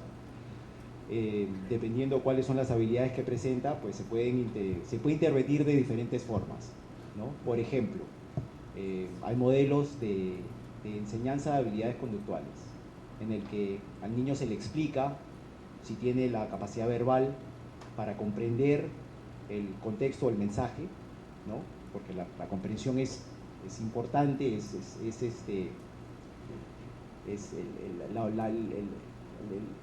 la habilidad verbal básica es muy importante en los procesos procesos cognitivos verbales más avanzados, más complejos. Se le puede explicar por qué se le enseña esta habilidad, por qué es importante el hacer algo o no hacerlo, número 1. Segundo, que lo practique con usted. Mira, bajo estas circunstancias podemos hacer esto. Se le muestra lo que hace. El niño lo practica y se le da algún tipo de respuesta, algún tipo de información sobre su performance. y esa habilidad se puede trasladar ahora a un ambiente más natural, ¿no? Practiquémoslo ahora en un ambiente natural, cosa que el niño empieza a discriminar bajo qué circunstancias es apropiado y no es apropiado, ¿no? Se le da la posibilidad de que si quiero utilizarlo, bueno, de repente un ambiente en el que estoy conmigo mismo, tranquilo, lo puedo utilizar, pero pues en otras ocasiones de repente puede llegar a tener algún tipo de consecuencia no deseada. Listo. Y la última pregunta, la señora, si levanta la mano por favor para que le pasen el micro, gracias. Buenas noches. Bueno, casi ella me quitó la pregunta porque mi hijo tiene 20 años y también habla muy alto. Es un niño con TEA, se le diagnosticó a los 6 años. Cuando pequeño, efectivamente tenía problemas conductual, él no copiaba en la escuela. Y efectivamente comenzó a copiar con la medicación, desde el punto de vista de un neurólogo pediátrico y un psiquiatra, porque lo ayudó a regular su cerebro, ¿no? Cuando le hicieron un electro, tenía muchas descargas eléctricas en el cerebro, distintas a una persona promedio, y eso hacía que él en la escuela estaba con hiperactividad. Yo no hallo cómo hacer para que baje la voz, siempre le digo, habla callado, baja la voz, y no encuentro la manera. Si le digo siempre, se frustra y se enoja. Ahora bien, mi planteamiento era el siguiente, hablando de los movimientos estereotipados. Él, por ejemplo, él necesita desplazarse. Él se desplaza para arriba, para abajo, para arriba, para abajo, y es una forma de drenar la ansiedad, porque a él le da ansiedad. Entonces yo a veces creo que, bueno, basándonos en las cosas que habla el CONASDI, yo a veces creo que el medio no es que se tiene que adaptar a ellos, pero eso es una cosa propia de la condición, ¿no? Los movimientos estereotipados, que aletean las manos o andan para arriba y para abajo. ¿Cómo yo le voy a coartar a mi hijo algo que es propio de la condición?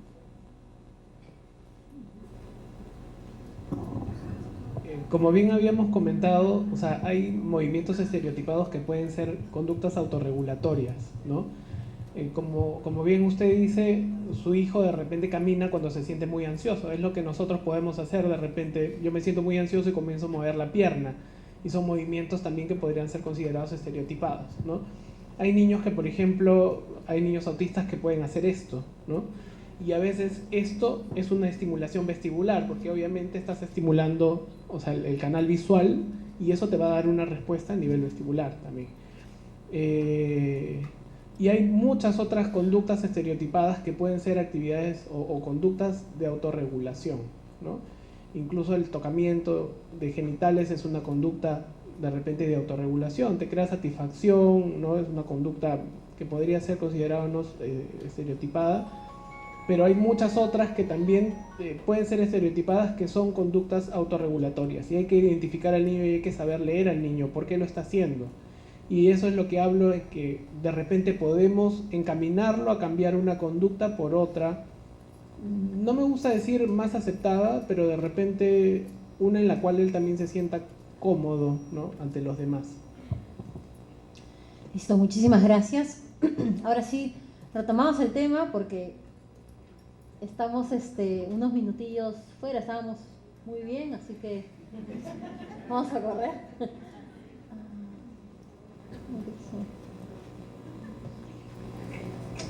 Un clic, un enter.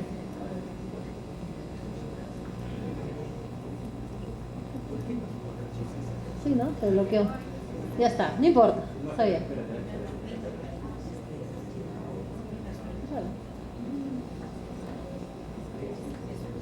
Ahí está. Listo. Vamos con el último tema, y no menos interesante, que habla sobre los mitos del TEA. Y esta noche vamos a derribar algunos mitos, ¿no? Vamos a preguntarle al doctor Ampuero que nos mencione 3 mitos que usted considera científicamente que no son ciertos y que siempre son relacionados con el TEA. A ver, bueno, el primer mito que creo que todos hemos tenido pues algún tipo de contacto en algún momento es la famosa vacuna, ¿no? Elevado contenido de mercurio crea TEA. Falso. Falso.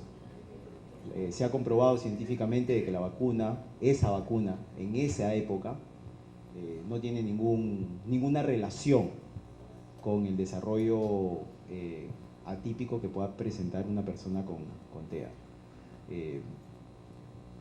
O sea, es un tema que se ha tocado mucho, que lamentablemente el efecto de esa información incorrecta todavía la seguimos viviendo. Hay mucha gente que decide no vacunar a sus niños o a sus hijos a temprana edad porque todavía en la comunidad, en nuestro folclore, continuamos pensando de que la vacuna tiene que ver algo con el TEA. No tiene nada que ver con el TEA. Si gustan, vacunen a sus hijos porque pues, pueden prevenir algunos problemas fisiológicos severos o problemas en el futuro. No hay mucho que decir ahí. No hay evidencia de que la vacuna tenga algún tipo de relación con TEA. La vacuna de MMR, correcto. Número 1. Número 2. Un mito que también mucho se toca en la práctica es: si mi hijo utiliza un sistema de comunicación alternativo, nunca va a hablar, ¿no? Falso. Primero, o sea, el sistema de comunicación alternativo le permite al niño comunicar necesidades, aprender habilidades de lenguaje funcional, pero también hay investigación, hay evidencia que relaciona el uso de sistemas de comunicación alternativo y la promoción del lenguaje vocal. Sonidos que poco a poco se pueden ir trabajando para que el niño empiece a tener un poco más de fluidez en el uso del lenguaje vocal. Yo he trabajado con niños en mi experiencia que decían 0 palabras, producían 0 sonidos al principio de la intervención y con el uso de un método de comunicación adecuado desarrollaron lenguaje vocal. El problema no es que el sistema de comunicación interfiera en el desarrollo vocal, es simplemente que pensamos clínicamente erróneamente de que por el uso de un sistema de comunicación alternativo ya no me tengo que enfocar en la conducta vocal. Al contrario, tengo que seguir trabajándola, tengo que seguir desarrollándola. Si el niño hace sonidos, tienes la materia prima con la que puedes seguir trabajando esa habilidad. No se puede dejar de trabajar ese tipo de habilidades. O sea, segundo mito, si el niño utiliza un sistema de comunicación alternativo, sí puede desarrollar lenguaje vocal. Tercero, las famosas dietas.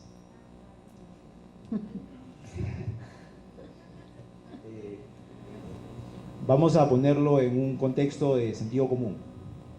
Si como mejor, ¿cómo me voy a sentir? La dieta no enseña. Si como mejor, voy a sentirme mejor. No hay evidencia que apunte a que la dieta en sí tenga un efecto en el diagnóstico de TEA. En lo absoluto, no hay evidencia. Y si ha habido algún tipo de evidencia, puede haber sido anecdótica, o sea, no se ha replicado el trabajo. Y segundo, muchas veces en el contexto de algún tipo de terapia con evidencia. Que lo que llega a confundir al consumidor, al padre de familia, esto es lo que estamos haciendo nuevo, esto debe ser lo que está trabajando. No hay evidencia, ningún tipo de evidencia. ¿Por qué hablo de evidencia? La evidencia es muy importante porque, primero, no hay tiempo que perder. Segundo, uno puede ver, entra al internet, simplemente ponga la palabra autismo y le van a salir millones de hits. Cámara hiperbárica, dietas, vitaminas, quelación, melatonina, etcétera, etcétera, etcétera. No hay evidencia. No hay evidencia. La evidencia está en el trabajo social intensivo a temprana edad, establecimiento de habilidades, una base conductual de desarrollo. Ahí es donde radica la evidencia, ¿no? Como profesionales tenemos que informar a los padres de familia qué es lo que tiene evidencia. De otra forma, gasto y no veo ningún tipo de resultados. Pongámoslo de una forma práctica. ¿no? Estas terapias que prometen mucho no son baratas, ¿no? Y son muchas sesiones. Por ejemplo, en 2 meses, la pueda seguir por 2 meses. El tratamiento de TEA no dura 2 meses. Dependiendo la condición, o dependiendo las habilidades del niño, en muchos casos son horas. O sea, la intensidad del tratamiento es extenso, es intenso, y segundo, por años, ¿no? Un programa que desarrolla en el tiempo. O sea, en 2 meses, o sea, eso es, desde mi óptica, es vender falsas esperanzas. No hay evidencia con las dietas. Gracias, doctora Ampuero. Vamos a ir con el licenciado González, por favor. Mencione 3 mitos que usted considera científicamente que no son ciertos, pero que influyen en los padres. Claro, como terapeuta, o sea, día a día llega información hacia nosotros por parte de los padres que escuchan también, ¿no? Y uno trata de guiarlos de la mejor manera. Bueno, el más conocido, que ya lo dijo el doctor Ampuero, es que el autismo se cura, ¿no? Y he podido ver incluso en páginas de Facebook, de Instagram, que se presentan como curanderos del autismo, ¿no? Y tú ves a los seguidores de esos curanderos del autismo y ves a veces miles, ¿no?, de padres de repente desesperados que quieren alguna solución de repente ante la condición de su hijo, ¿no? Y es lamentable porque muchos caen a veces en ese tipo de tratamientos, y siempre les decimos a los papás que la cura a veces suele ser peor que la enfermedad, ¿no? Digamos, el autismo no lo consideran no como una enfermedad, sino como una condición, pero es como dice el dicho. Otra es que dicen que la falta de cariño de los padres puede producir autismo, y no hay ninguna relación con respecto a eso, ¿no? Para empezar, no hay ni siquiera una causa que apunte hacia el que el niño pueda tener o no autismo, ¿no? Y menos la falta de cariño, digamos así, por parte de los progenitores, ¿no? Dice la ciencia que puede apuntar a algo genético, sí, ¿no? Que puede ser algo hereditario, o puede ser incluso relacionado a antecedentes dentro de la familia, que todavía no está 100% demostrado, pero no ante la falta de cariño de los progenitores, ¿no? Entonces, puede que en algún momento, ¿no?, dentro de la familia señalen a los padres y digan, no, por culpa de que tú no le diste mucha atención al niño, por culpa de repente que no le diste tanto amor, él es así, ¿no? Y puede desencadenar un problema también a nivel familiar, ¿no?, por este mito que ahorita estamos derribando. Otras cosas es que las personas con TEA tienden o les gusta aislarse, o no comunicarse, o no interrelacionarse con otras personas. En realidad, las personas con TEA sí les gusta interrelacionarse con otras personas, pero hay que leer a las personas con TEA, porque pueden tener un problema, hablando desde mi punto, desde mi área, pueden tener un problema sensorial que les impide relacionarse de manera mucho más cómoda con las personas. De repente yo soy invasivo con esa persona, y esa persona tiene un problema a nivel sensorial en el perfil que ya les he comentado, y puede no responder de una manera adaptativa, ¿no? Entonces, no es que las personas con TEA no quieran relacionarse, sino que de repente no tienen los recursos actualmente para relacionarse con ustedes, ¿no? Tanto en la parte de comunicación, en cuanto a lo sensorial, en la parte comprensiva, de repente no comprenden lo que ustedes les dicen, y puede desencadenar un problema, digámoslo, social, ¿no? Y lo otro es que, eso también me lo han dicho, ¿no?, que las personas con autismo tienen rasgos característicos diferenciados, o sea, ¿no? Es como que, y por ahí me han dicho, no, es que sí, que yo le vi que los ojitos son más chiquitos, que de repente, ¿no? Yo les digo, no, o sea, no está demostrado en ningún, no hay evidencia de que los niños con autismo puedan tener rasgos diferenciados.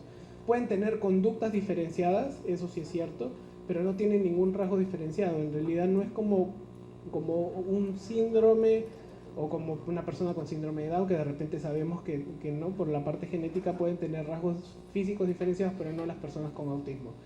Y así podríamos seguir con un montón de mitos que escuchamos todos los días, y que a veces, no, o sea, me han dicho incluso, una vez una persona me dijo, ¿y será que las personas con autismo son gays? Y yo, ¿pero por qué? Porque es que como mueven sus manitos, entonces yo le dije, no, sí. O sea, le dije una grosería, no puedo decir hasta ahora, pero sí, o sea, muchas veces por la ignorancia podemos soltar cosas que, ¿no? Y bueno, lo sueltan, y qué bueno que la suelten, porque ahí es nuestro trabajo de educar, ¿no? Nosotros nos preocupamos mucho por educar a la comunidad y eso es lo más importante, derribar mitos, pero desde la educación, para poder sensibilizar más a las personas, para que estas personas conozcan las condiciones que existen y la neurodiversidad que existe en nuestra comunidad. Y cada vez seamos más integradores y seamos más respetuosos con estas personas que son diferentes, y todos somos diferentes y tenemos que entenderlo, ¿no? Gracias. ¿Alguien tiene alguna pregunta sobre un mito en específico? Vamos a dos preguntas. El caballero de lentes y la señora de blanco con lentes. Ya estamos llegando al cierre, así que vamos a permitir dos preguntas específicamente de mitos.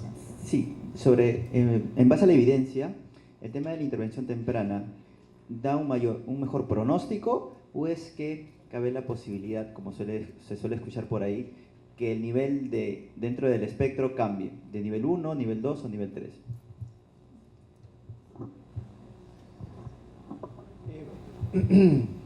A ver, yo creería que definitivamente la intervención temprana te aclara mucho el panorama. Primero, te ayuda a identificar repertorios que pueden estar ausentes, que lo puedes trabajar, número uno. O sea, te mejora el pronóstico también, ¿no? La probabilidad de la inclusión exitosa a corta edad, a temprana edad y con menor cantidad de tiempo es un poco más probable, ¿no? Yo creo que por ahí pasa la mano. Segundo, al aprender habilidades, estás mejorando la condición de la persona también, ¿no? La calidad de vida de la persona. Entonces, mientras esas habilidades se practican, se establecen, hacen que la persona tenga efectividad en sus interacciones, definitivamente va a tener un impacto en la severidad del diagnóstico.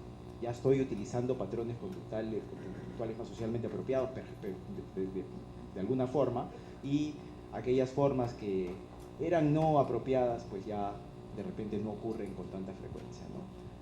La prognosis definitivamente es mucho más alentadora.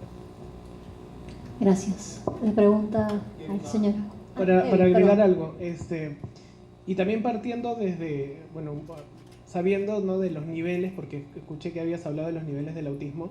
Tú sabes que los niveles del autismo se basan en cuánto necesite el niño, cuánta dependencia necesite el niño de ayudas terapéuticas, ¿no? Entonces, obviamente, si hay una intervención temprana, el niño va a desarrollar más habilidades y seguramente va a necesitar de menos ayudas terapéuticas en el futuro. Entonces, sí, yo creo que es posible que si es que en algún momento se le diagnostica con un TEA grado nivel 3, pueda llegar a un grado nivel 2 o grado nivel 1, depende de cuántas necesidades necesite en un futuro después. Gracias. Daniel, a la señora. Listo. Sí, buenas noches. Es acerca del cannabis. ¿Qué opinión tienen? Porque para algunos doctores el cannabis mejora el tratamiento del autismo, lo cual yo también lo dudo. Una vez más, no hay evidencia. Listo. Entonces, para hacer ya un cierre, este conversatorio, ¿sí? Es bueno. Este conversatorio dice: TEA, un trabajo multidisciplinario. Así lo hemos llamado. Entonces, con esto cerramos. Y quería hacerle una pregunta a ambos, ¿no? ¿Cómo hacen ustedes como profesionales para trabajar juntos? ¿Cómo hace un terapista ocupacional con un psicólogo o con un terapista de lenguaje? ¿Y qué tan importante es la intervención de la familia? Bueno, el trabajo multidisciplinario es el trabajo de intervención en autismo, es multidisciplinario por naturaleza. Las necesidades del niño con autismo, de la persona con autismo, son variables, son variadas. Y se pueden abordar desde distintas ópticas, ¿no? Lo que yo siempre trato de La información que trato de darle a profesionales que trabajan conmigo o a mis alumnos, ¿no?, inclusive en mi práctica, es que esto no es a que cada profesional va a vivir en su propio mundo. Yo voy a hacer mi terapia, yo voy a hacer mi terapia, yo voy a hacer mi terapia y yo voy a hacer mi terapia. Es un programa, es una intervención en la que todos tenemos que estar alineados para el beneficio del niño y de la familia. La familia no puede quedar por fuera. Los sistemas terapéuticos tienen que incluir obligatoriamente a los familiares, porque los familiares son los únicos que nos promueven la continuidad del servicio fuera del ambiente terapéutico. Entonces, es un solo programa mirado desde diferentes ópticas en la que los objetivos se tienen que alinear. Justo el día lunes estaba trabajando con Kevin, en los que miramos diferentes objetivos desde diferentes ópticas, pero estamos trabajando juntos, ¿no? Desde esta área podemos enfocarlo de esta forma, desde esta área lo podemos enfocar de esta forma. De repente estamos hablando de la misma habilidad también, ¿no? Esta información se le tiene que compartir a los padres. No solamente la información, sino cómo lo hago en la casa, cómo ayudo a mi hijo en la casa, ¿no?, en base al programa. Como digo, es un solo programa de intervención, no 5.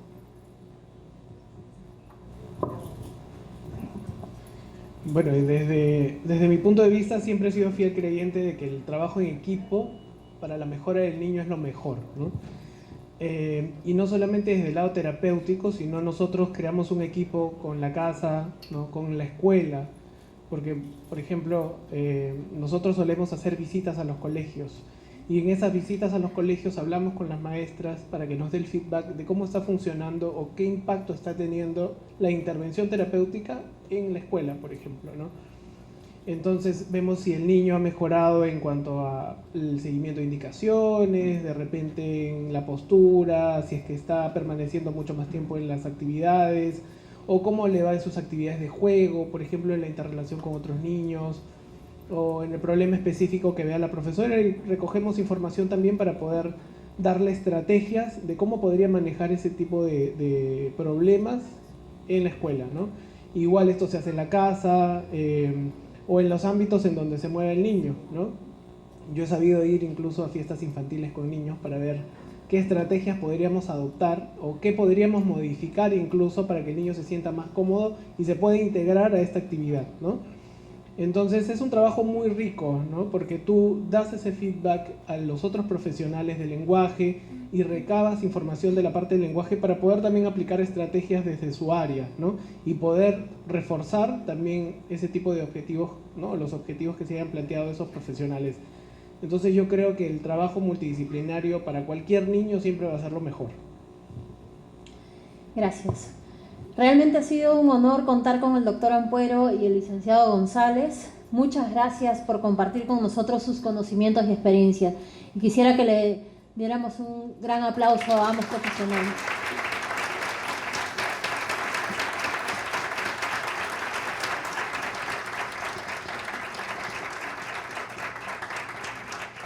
Bueno, hemos llegado al final del evento. No quisiera dejar de agradecer a Fundación Telefónica, a Ideas y Sentidos, Centro de Desarrollo Integral de Niño y Adolescente, y al Consejo Nacional para la Integración de la Persona con Discapacidad, CONADIS, por este evento. Muchísimas gracias también a nuestra intérprete de lengua de señas también. Muchas gracias. Un aplauso para ellos.